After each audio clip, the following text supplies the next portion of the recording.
Good afternoon, everyone, and welcome to Dharamshala, the temporary permanent residence of His Holiness and the Tibetan administration.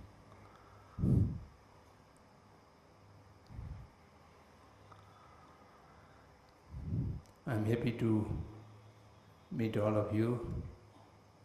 I was told that all of you are in the profession of looking after sick people, people suffered from disease, and also nearing to death and also dying. This profession is a great profession because it needs a lot of compassion and also a kind of tolerance and tireless effort to give comfort to those suffering people. So I appreciate your work.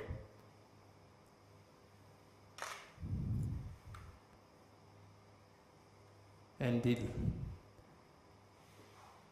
Lha Charitable Trust asked me to talk about, as mentioned before, foundation practice for joyful life and peaceful death. This is a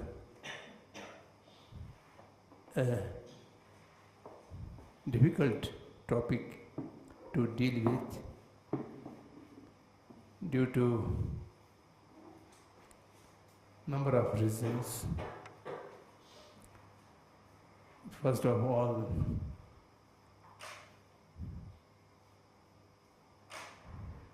people in different part of world has different cultural tradition, habits. So one line of thought process is not applicable to everyone. I am not very well aware of the Western culture, particularly the culture of postmodern civilization.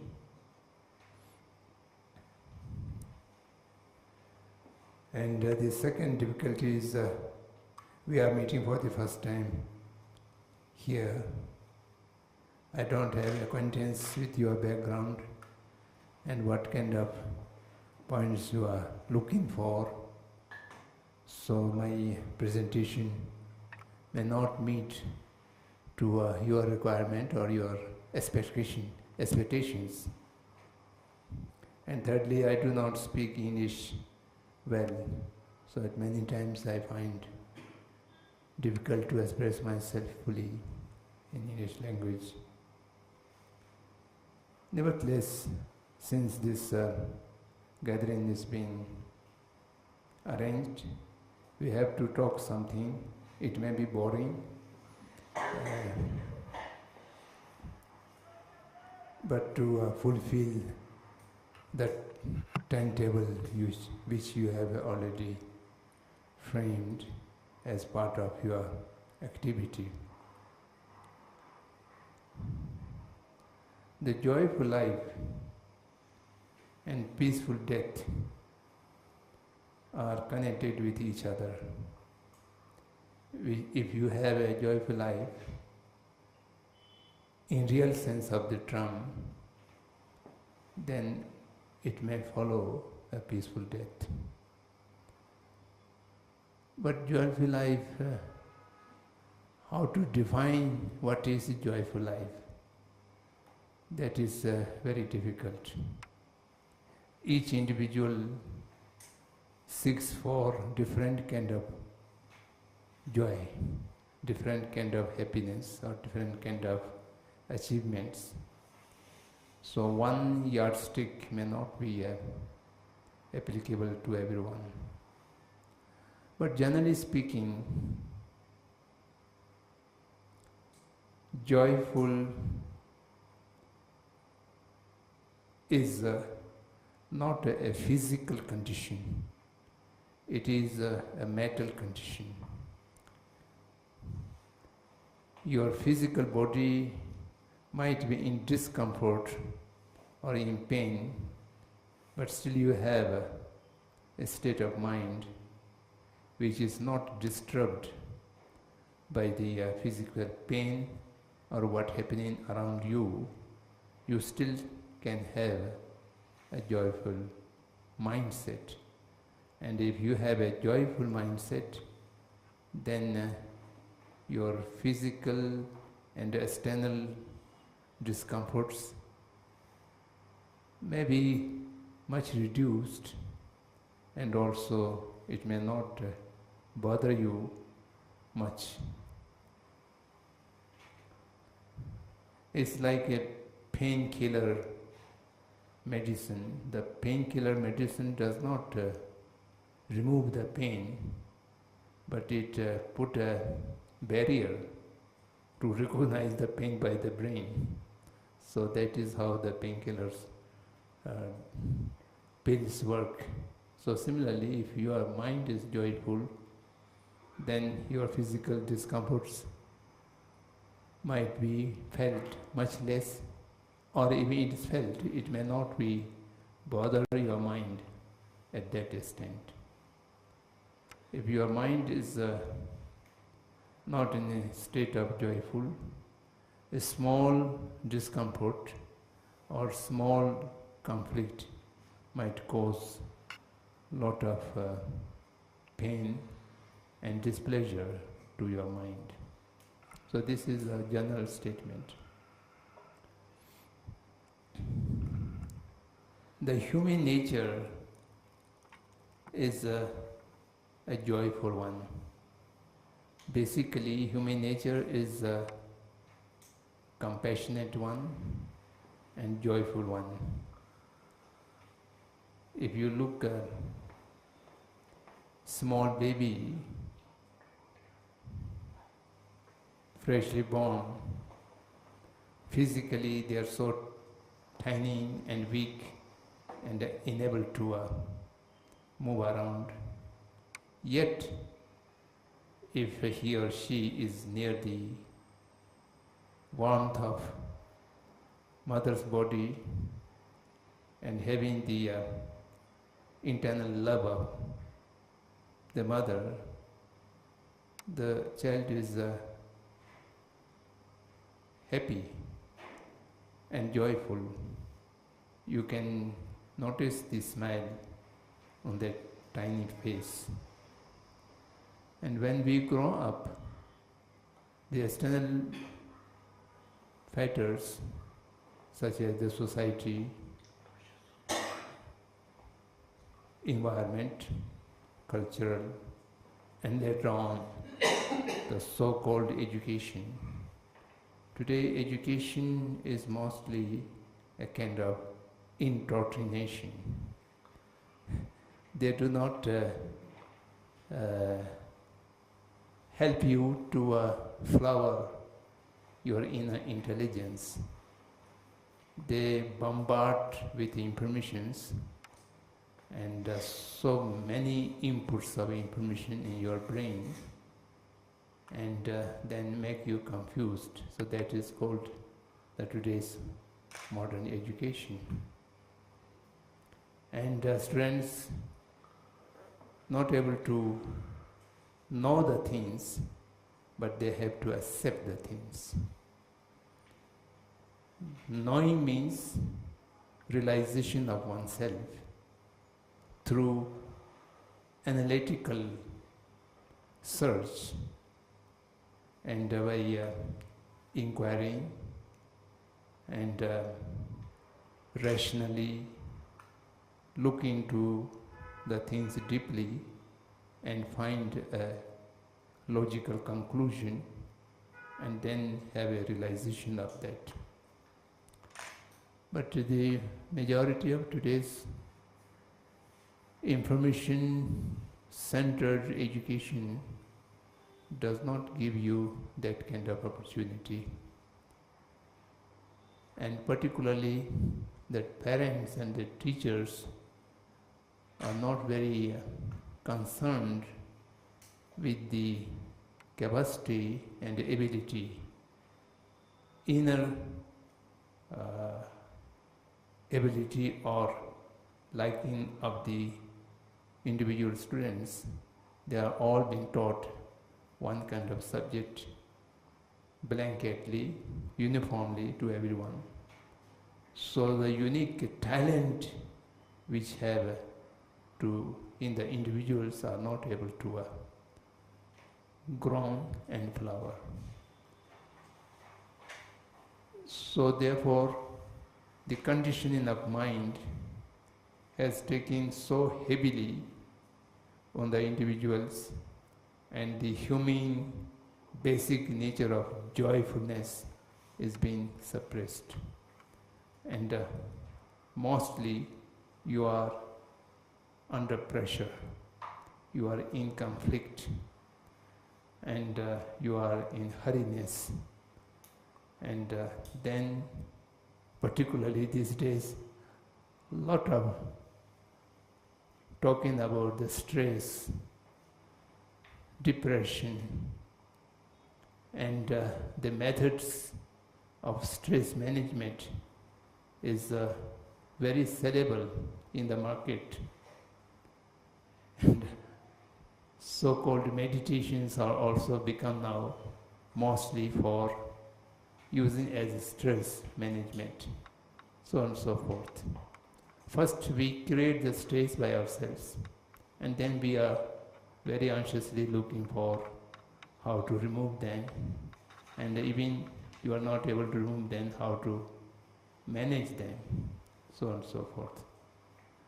So therefore, our basic nature of joyful is being deprived of the individual.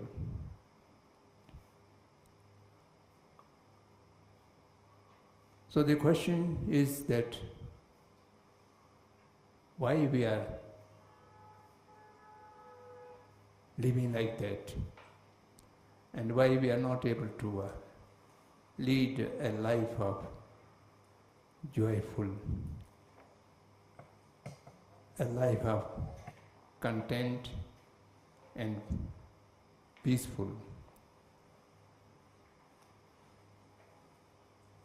There may be different causes for different individuals, but they are basic cause for everyone. It may be more or less generalized, can be generalized, is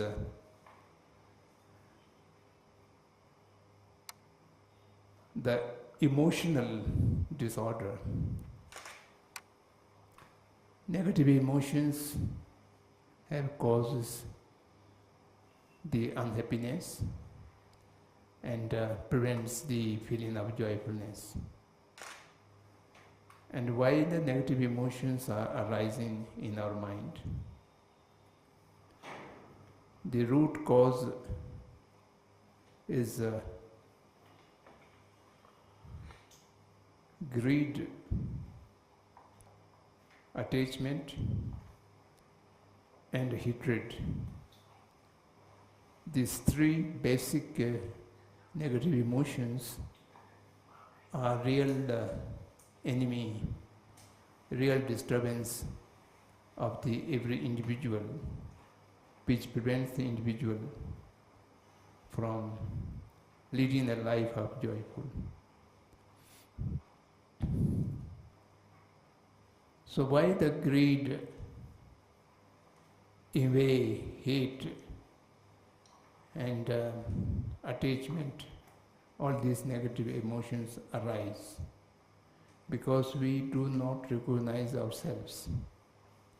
We are being eluded by kind of ego, and the ego has substituted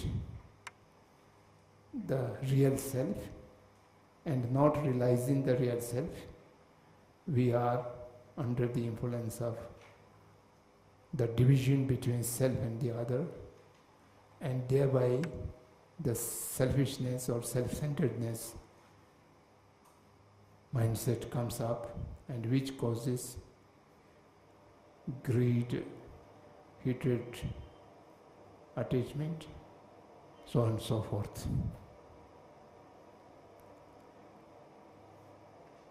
So therefore, to understand, I'm not talking a religious concept or spiritual practice. I'm just talking a reality. The reality is that we must have, I always used to tell to my students and younger generation, if you wish to lead a happy life, you must have 3 basic qualifications. The 3 basic qualifications is have a good physical health, have a good mental health, and have a right livelihood, good livelihood. The Buddhist terminology says right livelihood. If you have these 3 things, then you can expect to lead a joyful and happy life.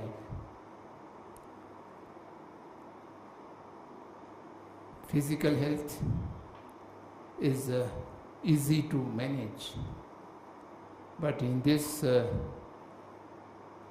modernity, our lifestyle and our food habits are the main cause of not having a good physical health. Exercise, jogging, keeping a physical hygiene, these are quite common in today's world. Everybody teaches them that the basic thing, the lifestyle and the quality of food or drink, these are all now basically contaminated by chemicals, preservatives, colors, flavors, so many things being added to make it tasty, attractive, looking attractive and tasty, but they are not well researched and considered for long-term maintenance of the health. The majority of so-called fast food, and particularly the drink which are mixed with the alcohol, intoxication, it might be beneficial immediately. You maybe feel fresh or strong, or you feel that your tiredness is being removed, like a strong coffee. Sometimes I also used to take when I feel. But immediate relief has a greater cost you have to pay. The cost is your long run well-being of the health, the body. So the body is in your hand. If you are able to manage your lifestyle and a good habit of balanced food. Balanced means in quality as well as in quantity. And the quantity of food intake is also very important, but today's generation do not understand. If the food is very tasty, then they do not feel their stomachs full. They're going on eating and eating. So this kind of things, then lifestyle, not sleeping in time and working in over midnight and sleeping the next day, even after the 9 o'clock or 10 o'clock. So the day is for working and night is for sleeping. By nature, it's like that. And the scientific research findings have says that before midnight, 1 hour sleep gives you benefit or rest to the body. If you sleep after midnight, then you need 2 hours to have the benefit of 1 hour sleep if you sleep before the midnight. So if you sleep at 9 o'clock, 10, 11, 12, the 3 hours sleep, if you sleep after 12, then you have to 6 hours to rest, to give rest to your body. This is not my statement. The scientific medical journal says, who have researched and researched. Then all the time in a hurry to complete something, to reach somewhere, to do something, and that pushes pressure not only to the mind, also to the physical body. So by this way, we destroy our health. May not be intentionally, but we destroy our health knowingly. That is the problem. I know someone who have worked so hard to earn certain target of money, and during which period he worked day and night, and thereby he becomes sick. He have earned the money, then he becomes sick and hospitalized, and the whole his earning was spent more than what he have earned during that period of hardship. So this is not very wise way of living. So right from the childhood, the sensitivity to one's own body is extremely necessary. In the modern society, we lost this sensitivity, particularly the people who are in the field of sports or athletics or bodybuilding or boxing fighter. They intentionally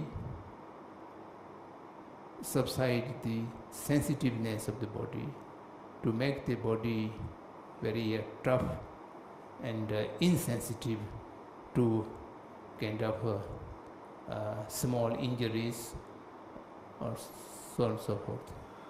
So that is disbalance between the mind and body. So if we are able to maintain our sensitiveness to our body, if you pay attention to the body all the time, you will be able to diagnose any disease it is arising.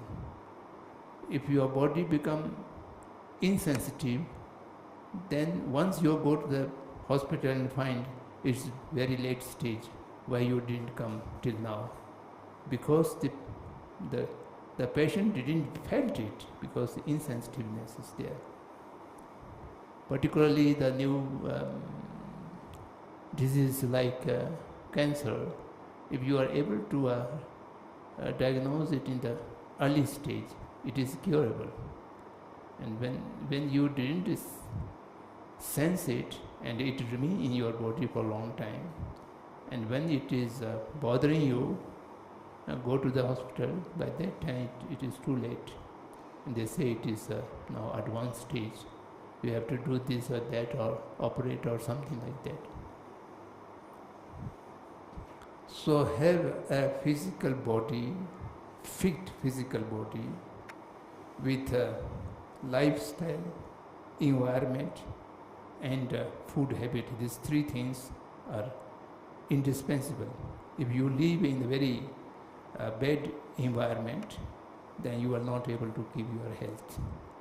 So your food habits are not perfect.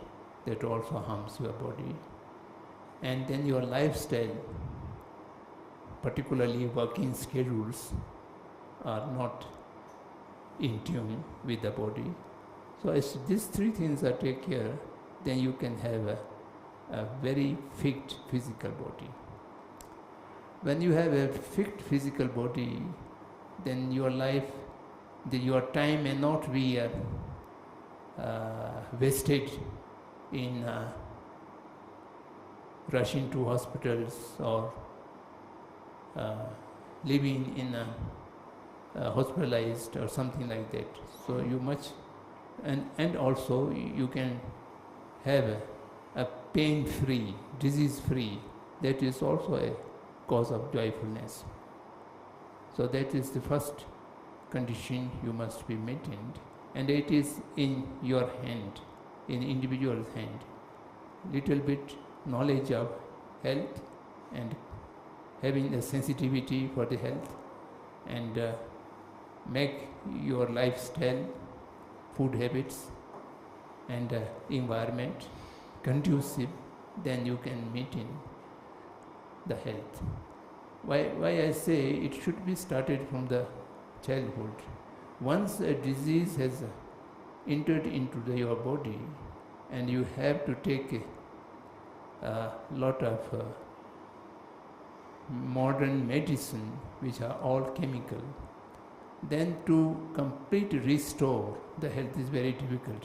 Even you during the growth in the teenagers. So to take care of body at a young age is much more important.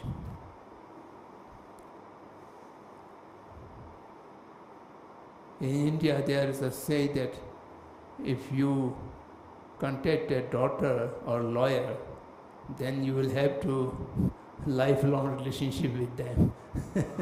They will not let you go. So it's better not have to go to a doctor or to a lawyer. Then the healthy mind means a rational mind, independent mind, not to be carried by someone have said or you found something in a book, not accepting anything without your own understanding or examination. So this is very important. Buddha have said right in the beginning to his disciples, don't believe me, don't accept my words, because it have been said by the Buddha, to whom you have great respect and devotion. What I have said, you must examine it by your own rational mind, by your own logic and reasoning.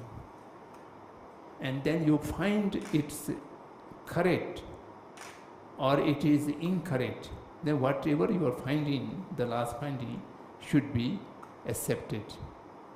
So this is a basic Buddhist teaching, and it is applicable in the field of social and secular world as well. Not knowing by oneself, accepting something, then your mind becomes dependent.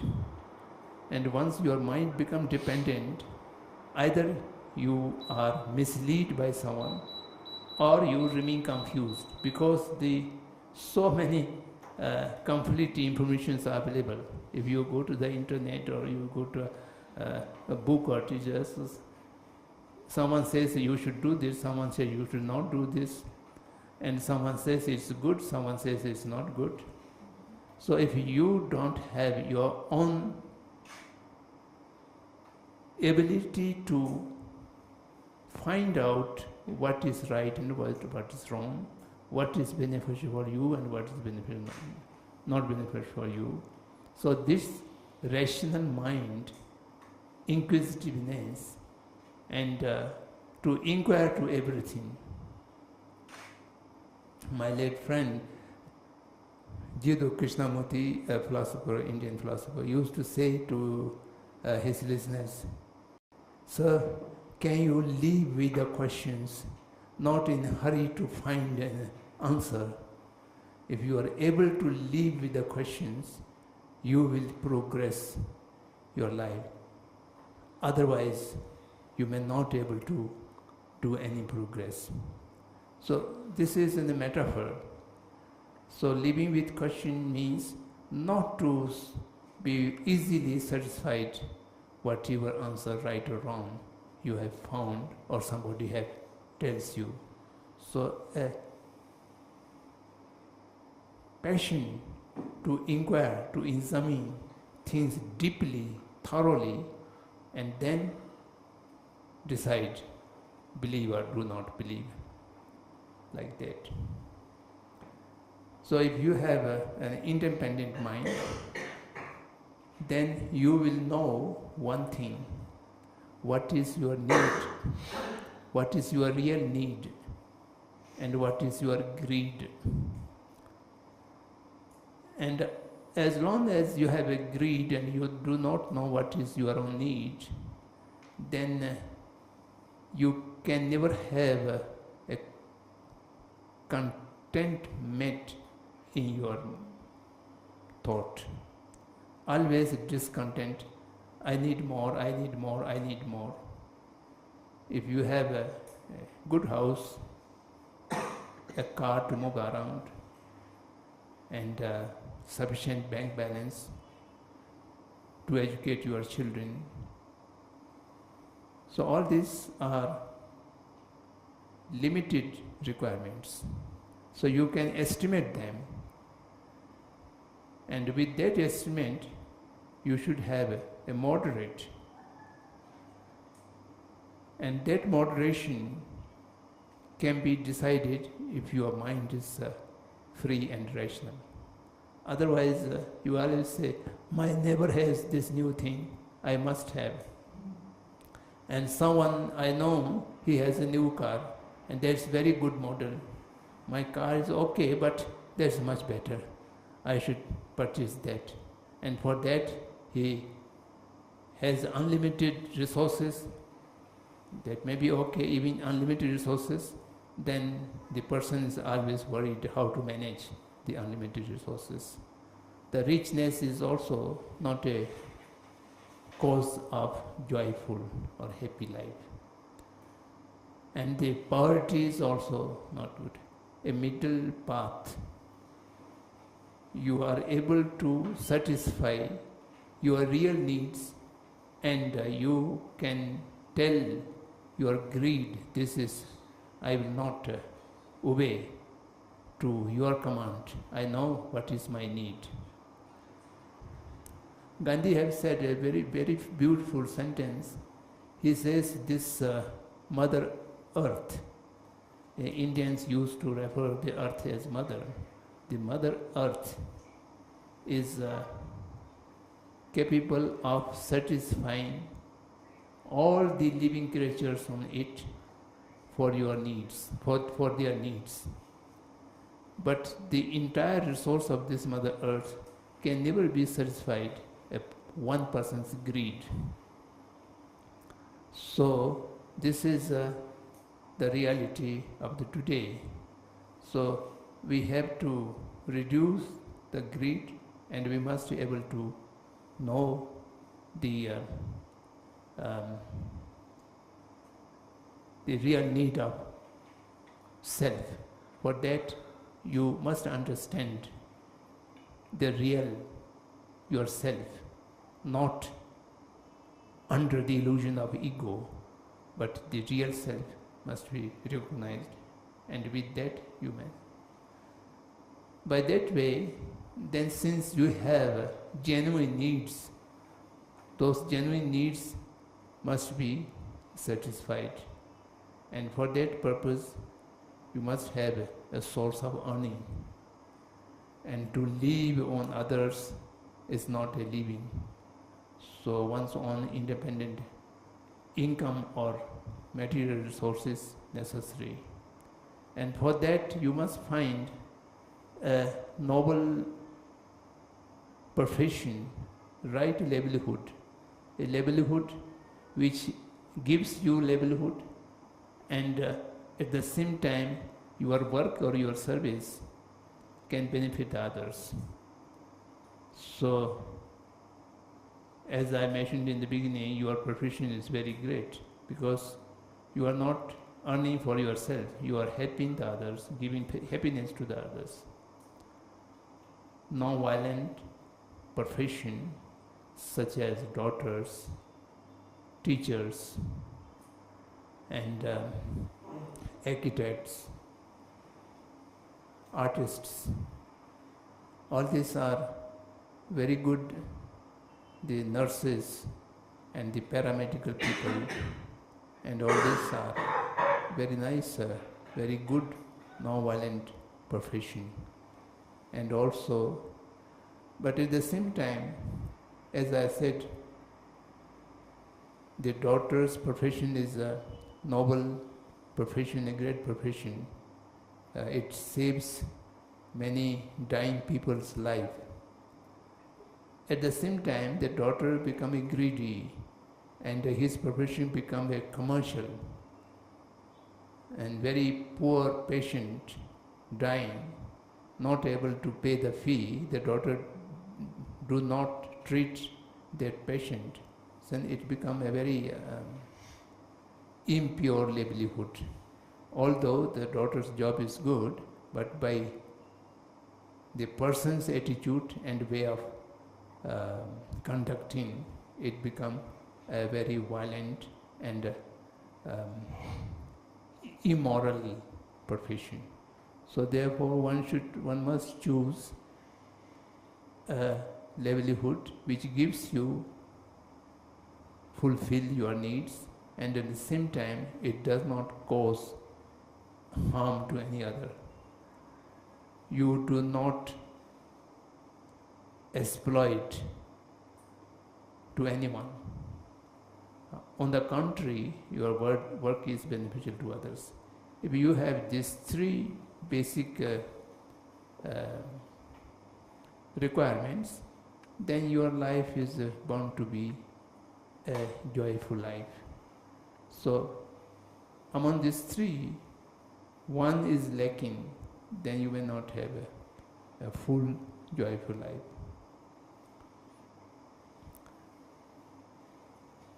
Joyful life is much depend on the satisfaction and contentment. Contentment can only be created if you know your real needs. Real needs can be fulfilled very easily with a usual and moderate effort you can earn to need. Then you have leisure. If you have leisure, you can pursue many different kind of good things such as music, painting, or creating something, or research.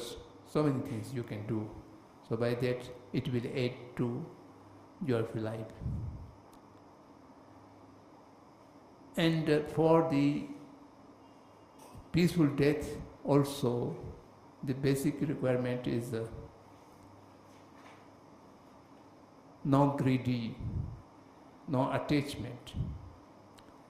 Unpeaceful death comes to those people who are very much attached something of this life. And then if you are instantly died in the accident or something, at that time there's no question of peaceful or unpeaceful. But you are going to die through a normal disease or normal process, old age or disease, then you know you are going to die. And at that time, then you will think, I shall have to leave this, I shall have to leave that, I will deprive of this and that. So that will make the death unpeace. So therefore, a mindset of detachment, free from greed and also free from hatredness,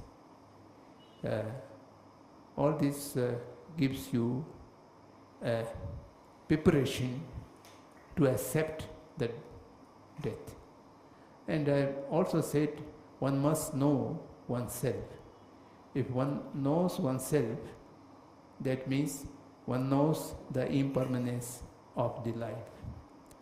And the impermanence of life, if you know, then you can be ready to embrace the death at any time. There's no fear, there's no regretness. One has to die today or few years after.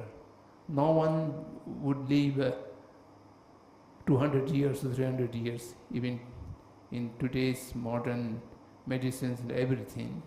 There's no way yet to find someone can be prolonged for 200 years. The maximum long life living, I sometimes read, I think in this moment, someone who is 113 years old, that was the oldest in the world. She was the oldest in the world. The newspaper information may not be accurate, but I read somewhere this kind.